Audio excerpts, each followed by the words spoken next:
हाँ जी, तो बच्चों ये रही हमारी लर्निंग असेसमेंट नंबर 2.13 जिसमें वो कहता है कि find power absorb by 6 kilo ohm in this figure. ठीक है, अब वो टोटली क्वेश्चन मेरे सामने पड़ा हुआ है, लेकिन यहाँ पे अब क्या आपको कहना, इस फिगर का कोई ना कोई नाम तो रखा होता है ना, उन्होंने फिगर्स का नाम होता है। ठीक है, तो वो कह रहा है कि पावर अब्जॉर्ब फाइंड आउट करो 6 किलो ओम रजिस्टर के क्रॉस। ये देखो, इस पूरे सर्किट के अंदर सिर्फ एक ऐसा रजिस्टर है जो कि 6 किलो ओम का है, यानी कि हमने इसकी पावर अब्जॉर्ब जितनी ये कर रहा है वो कैलकुलेट करनी है। बच्चों देखो, पावर के तीन फार्मूले होते हैं, एक होता है वोल्टेज इंटू करंट, एक होता है करंट का स्क्वायर इंटू रेजिस्टेंस, और एक होता है वोल्टेज स्क्वायर ओवर रेजिस्टेंस। तो अगर मुझे इस रेजिस्टर के क्रॉस जो करंट फ्लो कर रहा है वो पता चल जाए तो डायरेक्टली मैं इसकी पावर अब्जॉर्ब कैलकुलेट कर सकता हूँ। ठीक है, यानी कि यार फिर से एक दफ़ा बता रहा हूँ, ये देखो पावर का एक तो ये फार्मूला होता है वोल्टेज इंटू करंट, एक फार्मूला होता है करंट स्क्वायर इंटू रेजिस्टेंस, एक होता है वी स्क्वायर ओवर आर। ठीक है, तो हमने यहाँ पे लगाना तो केसीएल लिया। ठीक है, तो केसीएल के केस में मैं एक रेजिस्टर के क्रॉस करंट ही कैलकुलेट करूंगा। ठीक है, तो लिहाजा इसका सेंट्रल फार्मूला इस्तेमाल होगा करंट स्क्वायर इंटू रेजिस्टेंस। ठीक है, समझ आ गया बच्चों? चलो अब स्टार्ट करते हैं।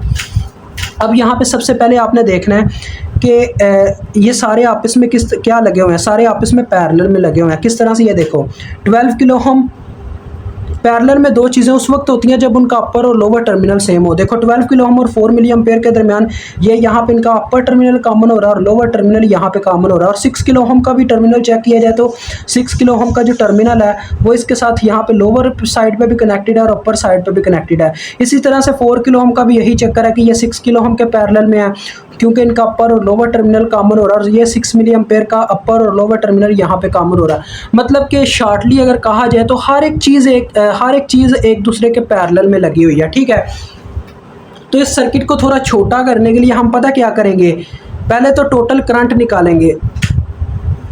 तो देखो टोटल करंट कैसे निकालते हैं, यानी कि यहाँ पे जितने भी करंट सोर्स लगे ना, आपने उसको एक करंट सोर्स में कन्वर्ट करना है। देखो कैसे करते हैं।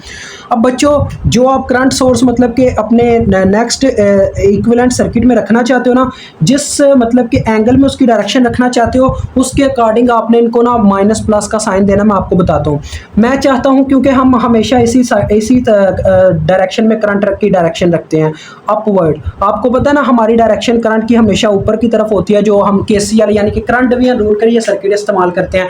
तो मैं चाहता हूँ कि मेरी जो टोटल करंट आए उसकी डायरेक्शन अपवर्ड हो। इसका मतलब कि मेरे कहने का यही मतलब है कि यहाँ पे जो करंट अपवर्ड जा रही होगी उसे मैं पॉजिटिव ले लूँगा और जो डाउनवर्ड जा रही होगी उसे नेगेटिव ले लूँगा, तो मुझे टोटल करंट मिल जाएगी। देखो ये ऊपर की तरफ जा रही है तो इसको मैं ले लूँगा प्लस में, और ये जा रही है नीचे की तरफ तो इसे मुझे लेना पड़ेगा माइनस में, तो -6 मिली इसमें से हो जाएगा। तो टोटल करंट, बाकी देखो कोई और करंट सोर्स नहीं लगा हुआ, तो मेरे पास वैल्यू आ गई -2 मिली एम्पेयर, यानी कि टोटल करंट की वैल्यू है हमारे पास -2 मिली एम्पेयर। अब आगे आ जाओ, ये जो 6 किलो ओम का रजिस्टर है ना बच्चों, इसको आपने बिल्कुल नहीं छेड़ना, क्योंकि ये हमारे काम का रजिस्टर है, इसके साथ हमने कोई छेड़ाछाड़ी नहीं करनी, इसको एज इट एज लगा रहने दो। ठीक है, चाहे ये किसी के भी पैरेलल में लगा हुआ है वो एज इट एज रहने दो। आगे आपने लेना है एक और रजिस्टर।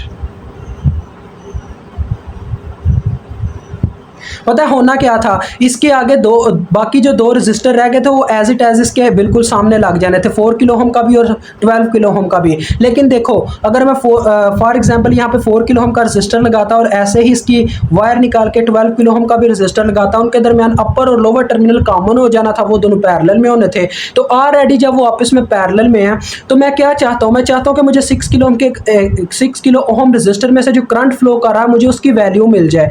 तो लिहाजा इसीलिए मैं पता क्या करूंगा, 6 किलो ओम रजिस्टर के ऊपर सीडीआर लगाने के लिए आपको पता हमें इतना सर्किट करना पड़ता है, यानी कि दो रजिस्टर लगे हो आपस में पैरेलल में और एक टोटल करंट का सोर्स लगाओ, ये सिनेरियो होता है सीडीआर लगाने का। ठीक है, तो लिहाजा इसीलिए ना मैं पता क्या करूंगा, इन दो रजिस्टर के कॉम्बिनेशन को जो भी या सीरीज है या पैरेलल है उसका इक्विवेलेंट रेजिस्टेंस निकाल के यहाँ पे लगा दूंगा। देखो ये दोनों आपस में पैरेलल में लगे हुए हैं ना, क्योंकि इनका अपर और लोअर टर्मिनल कॉमन है। यहाँ पे भी अगर लगाऊं तो अपर और लोअर टर्मिनल कॉमन हो जाएगा 4 किलो ओम और 12 किलो ओम का। वैसे भी यार आपने पैरेललोग्राम तो देखी हुई है, उसे पैरेललोग्राम कहा क्यों जाता है, क्योंकि उसकी आमने सामने वाली साइडें आपस में पैरेलल में होती है। ये देखो ये वाली साइड इसके पैरेलल में, ये वाली साइड इसके पैरेलल में। ऐसे ही 4 किलो ओम और 12 किलो ओम आपस में पैरेलल में लगे हुए हैं, तो इनका पैरेलल मैं निकाल लूंगा, R1 के नाम से निकाल लेते हैं। तो पैरेलल में होता क्या, ऊपर वैल्यूज की मल्टीप्लिकेशन हो जाती है, दो रजिस्टर के केस में ऊपर वैल्यूज की मल्टीप्लिकेशन नीचे सम हो जाता है, 4 मल्टीप्लाई 12 ओवर 4 प्लस 12, तो ये कितना आ जाएगा 12 4 बार 48 और ये बटे में 16 3 बार 3 किलो ओम आ जाएगा। ठीक है बच्चों, ये वैल्यू आ गई हमारे पास 3 किलो ओम।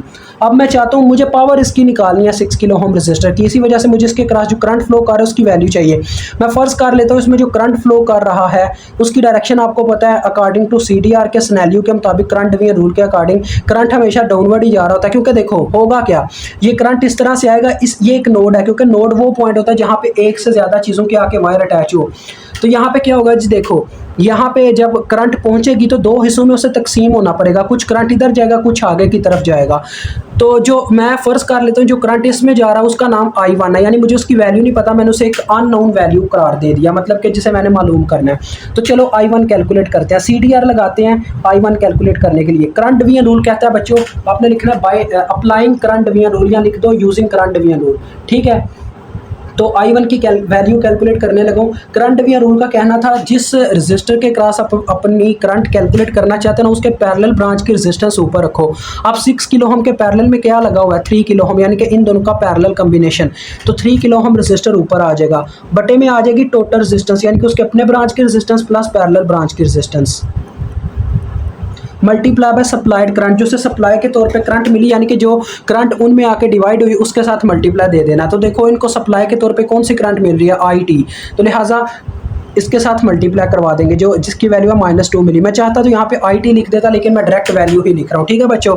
तो ये आ जाएगा बटे में 9 और ऊपर 3, 3 एक बार 3, 3 बार 9, -2/3 मिली एम्पेयर I1 की वैल्यू आ गई। I1 is equal to -2/3 milli ampere, ठीक है। अब देखो मुझे करंट की वैल्यू पता है जो 6 किलो ओम रजिस्टर में से फ्लो कर रहा है, तो मैं वो वाला फार्मूला लगा देता हूँ। P 6 किलो ओम मुझे कैलकुलेट करना है, मतलब ये चीज़ मतलब कि प्रेजेंट कर रहा है कि मैं 6 किलो ओम के क्रॉस उसकी पावर कैलकुलेट कर रहा हूँ। ये P पावर का निशानदेही कर रहा है और 6 के ये प्रेजेंट कर रहा है कि मैं 6 किलो ओम के क्रॉस पावर कैलकुलेट कर रहा हूँ।